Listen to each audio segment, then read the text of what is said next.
अगर हम अंतरिक्ष से अपनी पृथ्वी को देखें तो वो ज्यादातर नीली ही दिखती है, और इस नीले रंग की वजह कोई जमीन नहीं बल्कि प्रशांत महासागर है।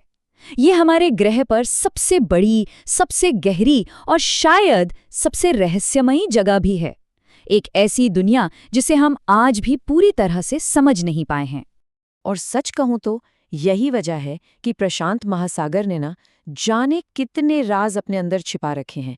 ये एक ऐसी दुनिया है जहां जहाज बिना कोई सुराग छोड़े गायब हो जाते हैं, जहां गहराइयों से कुछ ऐसी रहस्यमयी आवाजें आती हैं जिनका कोई मतलब नहीं निकलता, और जहां ऐसे जीव रहते हैं जो किसी साइंस फिक्शन फिल्म से निकले हुए लगते हैं। इस दुनिया को समझने के लिए हमें इसकी गहराई में उतरना होगा, और इसकी शुरुआत हम करेंगे सिर्फ एक नंबर से, 11,000 मीटर। ये मारियाना ट्रेंच की गहराई है, मतलब हमारी धरती का सबसे निचला पॉइंट।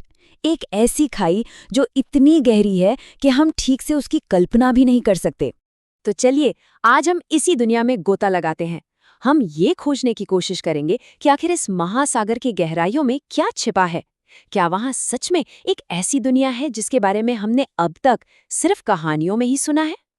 तो सबसे पहले आइए इस महासागर के विशाल आकार को समझने की कोशिश करते हैं, जो सच में लगभग हमारी सोच से परे है। अच्छा, इसे समझने का एक तरीका है। सोचिए, पृथ्वी पर जितने भी महाद्वीप हैं, एशिया, अफ्रीका, यूरोप, नॉर्थ और साउथ अमेरिका, ऑस्ट्रेलिया, अंटार्कटिका, इन सबको उठाइए और प्रशांत महासागर में डाल दीजिए। आपको पता है क्या होगा? ये सब के सब इसमें समा जाएंगे और उसके बाद भी काफी जगह बच जाएगी। और अगर इसकी गहराई को असल में समझना है तो जरा ये सोचिए, दुनिया का सबसे ऊंचा पहाड़ माउंट एवरेस्ट, अगर हम उसे उठाकर मारियाना ट्रेंच में डाल दें तो उसकी चोटी पानी की सतह से फिर भी 2 किलोमीटर नीचे होगी। वहां नीचे का दबाव इतना ज्यादा है कि वो किसी भी इंसान को पलक झपकते ही कुचल सकता है। लेकिन ये महासागर सिर्फ गहरा ही नहीं है, ये जिंदा है, और बहुत खतरनाक तरीके से जिंदा है। चलिए देखते हैं कि कैसे ये भूगर्भीय शक्ति का एक हॉटस्पॉट है। ये जो आंकड़े हैं ना, ये हैरान करने वाले हैं। दुनिया के 75% से ज्यादा एक्टिव वॉल्केनो और 90% भूकंप सिर्फ इसी एक इलाके में आते हैं, जिसे रिंग ऑफ फायर कहते हैं। मतलब प्रशांत महासागर सिर्फ पानी नहीं है, ये हमारे ग्रह की भूगर्भीय ताकत का एपिसेंटर है।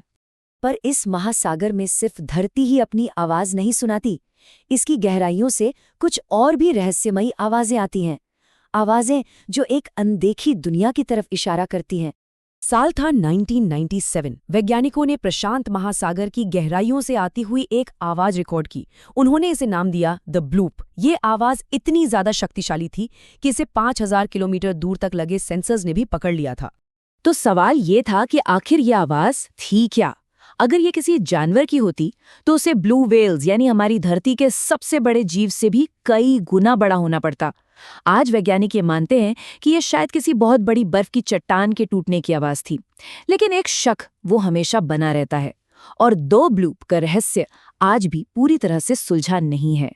ये महासागर सिर्फ भूगर्भीय रहस्य ही नहीं रखता, ये उन लोगों की कहानियां भी अपने अंदर समेटे हुए हैं जो इसमें हमेशा हमेशा के लिए खो गए।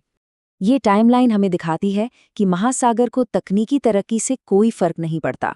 प्रोपेलर वाले जहाज़ों के ज़माने से लेकर आज सैटेलाइट के युग तक प्रशांत महासागर ने इंसानों को निगला है और उनके राज अपने पास ही रखे हैं।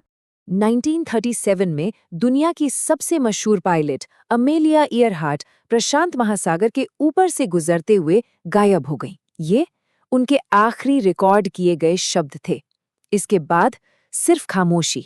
दुनिया के सबसे बड़े खोज अभियानों के बावजूद उनका कोई निशान नहीं मिला।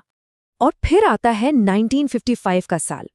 एमवी जोइता नाम का एक जहाज समंदर के बीचों बीच तैरता हुआ मिला। जहाज बिल्कुल खाली था, उस पर सवार 25 लोग एक भी नहीं मिला। सामान अपनी जगह था, खाना अपनी जगह था, लेकिन एक भी इंसान नहीं था। ये केस आज भी अनसुलझा है। और फिर 2014 में मलेशिया एयरलाइंस की फ्लाइट MH370 का गायब होना, एक ऐसा रहस्य जो आज की मॉडर्न टेक्नोलॉजी के दौर में भी अनसुलझा है। हम इतना जानते हैं कि उसका ट्रांसपॉन्डर वो डिवाइस जो विमान की लोकेशन भेजता है उसे जानबूझकर बंद कर दिया गया था और विमान घंटों तक उड़ता रहा। लेकिन उसका मुख्य मलबा और उसमें सवार 239 लोग आज तक नहीं मिले। अब चलते हैं प्रशांत महासागर की उस दुनिया में जहां सूरज की रोशनी कभी नहीं पहुंचती और देखते हैं कि वहां आखिर कैसा जीवन पनपता है। कोई भी सोचेगा कि इतने गहरे अंधेरे में भला क्या जीवन होगा, लेकिन सच तो ये है कि यहाँ ऐसे जीव रहते हैं जो किसी भी साइंस फिक्शन कहानी से ज्यादा अजीब हैं। जैसे कि ये एंगुलर फिश। इसके सिर पर अपनी एक जलती हुई लालटेन होती है ताकि वो घोर अंधेरे में अपने शिकार को अपनी ओर खींच सके। या फिर ये बैरल आई फिश देखिए, इसका सिर पूरी तरह से पारदर्शी मतलब ट्रांसपेरेंट होता है और उसकी आंखें अंदर से ऊपर की ओर देखती हैं ताकि वो अपने शिकार पर नजर रख सके। बिल्कुल किसी एलियन जैसा, है ना? और ये है वैम्पायर स्क्विड। मजे की बात ये है कि ये न तो स्क्विड है और ना ही ऑक्टोपस। ये एक जीता जागता फॉसिल है, एक ऐसा जीव जो लाखों सालों से इन गहराइयों में रह रहा है। तो सवाल ये है कि इस घोर अंधेरी दुनिया में रोशनी आखिर आती कहाँ से है? इसका जवाब हैरान करने वाला है। प्रशांत महासागर की गहराइयों में रहने वाले 90% से ज्यादा जीव बायोल्यूमिनेसेंट हैं। इसका मतलब है कि वे अपने शरीर के अंदर केमिकल रिएक्शन से अपनी रोशनी खुद पैदा करते हैं। तो इस पूरी यात्रा के बाद एक बात तो बिल्कुल साफ है, प्रशांत महासागर सिर्फ पानी का एक बहुत बड़ा हिस्सा नहीं है, ये एक जिंदा सांस लेती हुई इकाई है।